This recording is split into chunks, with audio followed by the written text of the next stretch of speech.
আসসালামু আলাইকুম ওয়া রাহমাতুল্লাহি ওয়া বারাকাতুহু। আমার নাম জুবাইর হাসান আনসারী, আমি তৃতীয় শ্রেণীতে পড়ি। আমি তিনটি হাদিস বলবো। عن أنس رضي الله عنه قال قال رسول الله صلى الله عليه وسلم ليس منا من لم يرحم صغيرنا ويوخر كبيرنا رواه الترمذي عن أبي هريرة رضي الله عنه عن أنس رضي الله عنه قال তিনি বলেন রাসূলুল্লাহ সাল্লাল্লাহু আলাইহি ওয়াসাল্লাম বলেছেন, ছোটদেরকে স্নেহ করে না ও বড়দেরকে সম্মান করে না, সে আমার উম্মতের অন্তর্ভুক্ত নয়।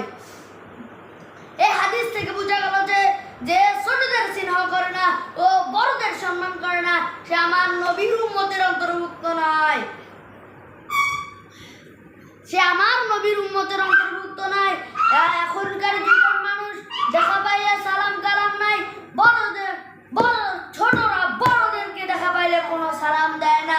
আর তোমার ছোটরা কি শিখবে? বড়দের দেখা দেখি তো ছোটরা শিখে। এবং ছোটরা, তোমরা সবাই শুনে রাখো, যখনই বড়দেরকে দেখা পাবে তখনই সালাম দিতে হবে। এরকম করে কথা বলা যাবে না, এ কোথায় যাচ্ছিস, কি খাচ্ছিস, তুই কি না করছিস, ঘুরতে যাচ্ছিস, এইভাবে কথা বলে যাবে না। বড়দের সাথে আমি তুমি বলে ভাষা বলতে হবে এবং দেখা পাওয়া মাত্রই সালাম দিতে হবে।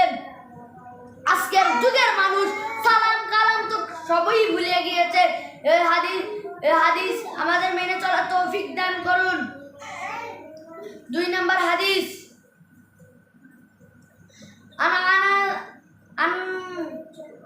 আনাস রাদিয়াল্লাহু আনহু ক্বালা কাল্লামা খাতাবানা রাসূলুল্লাহ সাল্লাল্লাহু আলাইহি ওয়াসাল্লাম বলেছে, রাসূলুল্লাহ সাল্লাল্লাহু আলাইহি ওয়াসাল্লাম ইউসাল্লি ইল্লা ক্বালা লা ঈমানা লিমান লা আমানাতা লাহু ওয়া লা দীনা লিমান লা আহদা লাহু।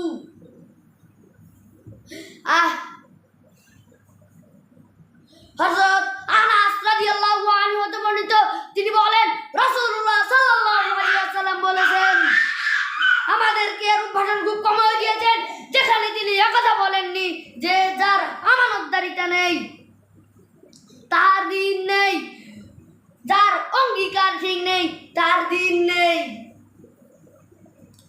দিন নেই। বুখারী হাদিস 12589। আমার 3 নম্বর হাদিস,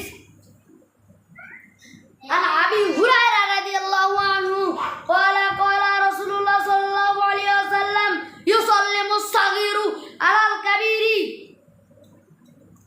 الكبير والمر على القعيد متفق عليه। আবু হুরায়রা রাদিয়াল্লাহু আনহু তিনি বলেন রাসূলুল্লাহ সাল্লাল্লাহু আলাইহি ওয়াসাল্লাম বলেছেন যে ছোটরা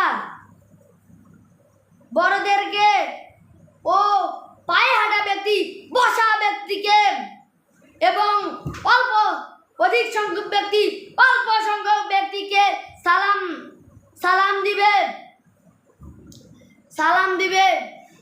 এই সালাম দিতে বলেছে।